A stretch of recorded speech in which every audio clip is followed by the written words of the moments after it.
মাটির ৪৫ ফুট গভীরে fire service, এখনও উদ্ধার হয়নি শিশু সাজিদ।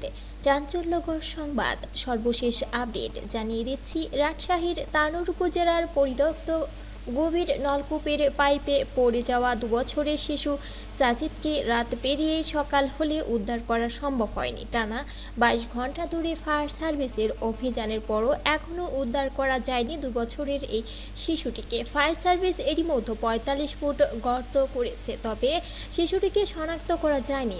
আরও ৩৮ ফুট নিচে কিছু একটা অনুভব হয়েছে, তবে সেটি শিশু সাজিদ কিনা সেটা এখনও নিশ্চিত হওয়া যায়নি। বুধবার ১০ ডিসেম্বর দুপুর সোয়া ১টার দিকে উপজেলার পাচন্দর ইউনিয়নের কোয়েলহাট পূর্বপাড়া গ্রামে এ ঘটনা ঘটে।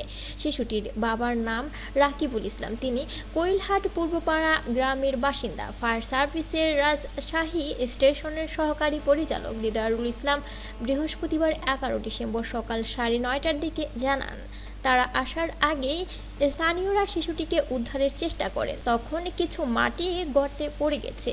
তাদের ৩টি ইউনিট বুধবার দুপুর থেকে সেখানে উদ্ধার অভিযান শুরু করে, এখনও চলছে। শিশুটিকে জীবিত উদ্ধারের জন্য তারা পাইপ দিয়ে অক্সিজেন নিচে নামিয়েছেন। এক্সকেভেটর দিয়ে খননের কাজ শেষ হয়েছে, তবে আরও ২ থেকে ৩ ঘন্টা সময় লাগতে পারে।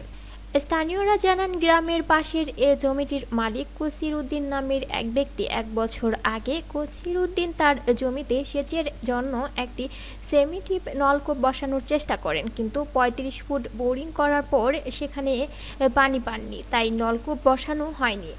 ১ বছর ধরে ৮ ইঞ্চি ব্যাসার্ধের গর্তটি সেভাবেই পড়েছিল। বুধবার দুপুরে শিশুটির মা ওই মাঠে ধান গাছের খড় নিতে যায়। ওই সময় সাজিদ খেলতে গিয়ে গর্তে পড়ে মাটির ভেতরে ঢুকে যায়। স্থানীয়রা প্রথমে উদ্ধারের চেষ্টা করে ব্যর্থ হয়ে ফায়ার সার্ভিসকে খবর দেন। পরে ফায়ার সার্ভিসের তানোর, চাঁপাইনবাবগঞ্জ ও রাজশাহী সদর স্টেশনের ৩টি ইউনিট গিয়ে শিশুটিকে উদ্ধারের চেষ্টা শুরু করে। শিশুটিকে জীবিত রাখতে পাইপের মাধ্যমে অক্সিজেন দেয়া হচ্ছে। গর্তের পাশে এক্সকেভেটর দিয়ে মাটি খনন করা হচ্ছে।